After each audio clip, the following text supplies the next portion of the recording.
orang yang makan, minum atau muntah secara sengaja, dan boleh kita tambah secara sengaja, dalam keadaan sedar dan dalam keadaan rela. Ini menafikan orang yang tidak sengaja, yang tidak sedar dan yang dipaksa. Maka kalau dalam keadaan sedar, sengaja dan rela, maka puasanya rosak dan terbatal. Dan ini disepakati oleh para ulama. Ini berbeza kalau orang itu makan, minum dalam keadaan lupa, maka puasanya tidak terkesan dan tidak terbatal. Kerana Nabi SAW mengatakan, maka hendaklah dia meneruskan puasanya. Dan Allah menyebut dalam surah Al-Baqarah ayat 225, walakin yu'akhidhukum bima kasabat qulubukum. Baliknya Allah memperkirakan salah atas kamu jika sekiranya kamu melakukannya dengan niat, yakni dengan secara sengaja lah. Sedangkan orang yang lupa, dia melakukan hal itu dalam keadaan tanpa niat atau secara tidak sengaja. Baik, apa yang dimaksudkan dengan perkataan dia telah diberi makanan dan minuman oleh Allah? Rezeki. Barakallahu fiik. Itu jawapan mudah dia lah. Jadi jawapan ni ialah itu adalah rezeki. Makan minum ni rezeki. Maknanya itu rezeki yang Allah beri kepada dia. Ketika mana dia dapat sedikit sebanyak hilang rasa dahaga atau lapar itu, dan dalam masa yang sama puasanya tidak rosak. Itulah rezeki, nikmat. Jadi dapat kita faham bahawa keadaan lupa atau keadaan tersilap, yang tak sengaja, ini adalah benda yang memang berlaku. Dalam keadaan orang itu tak sedar dan tak rela pun, kesalahan itu tidak akan dikembalikan kepada dia. Maknanya dia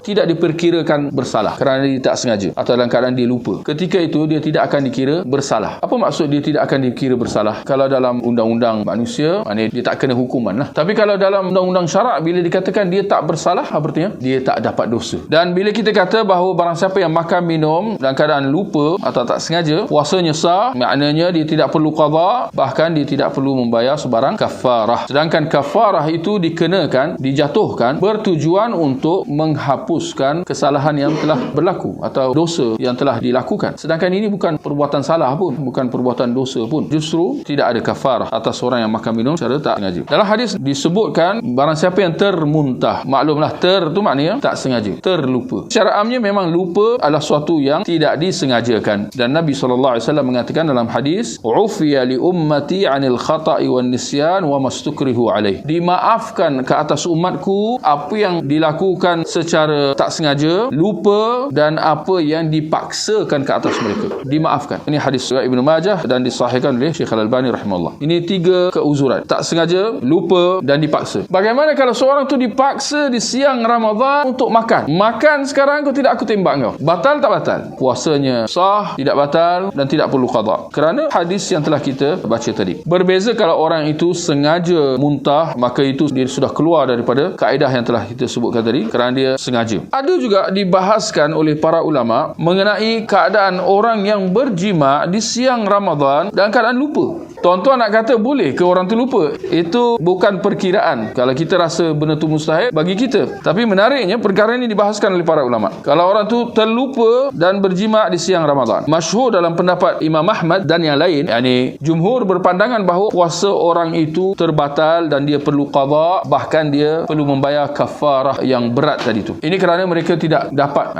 tidak dapat nak menerima lah keadaan orang yang berjima di siang Ramadan dan keadaan lupa. Tetapi sebetulnya orang yang melakukan jima dalam keadaan tak sedar atau lupa, maka hukumnya sama seperti makan minum sebab dia tak sengaja. Wallahu alam.